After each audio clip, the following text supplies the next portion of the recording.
Hello everyone, today I'll show you how to change the gamma correction value in Icarus.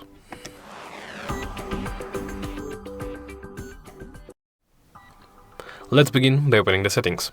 Do so by pressing this button right here or the escape button on your keyboard. From there, go to settings. Make sure you're in the display tab and scroll to the video section. Here, at the bottom of it, is the gamma. It is set by default to 2.2, but you can set it from 0.5 to 5.0. I'll go with 2.0, let's say.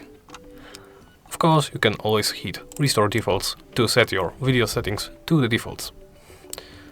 I will go with 3.0, let's say. Maybe not. 2.0 is better. Alright, after you make your changes, simply press back, escape, and you're ready to play. And that's about it. Thank you for watching, and please remember to like, comment and subscribe.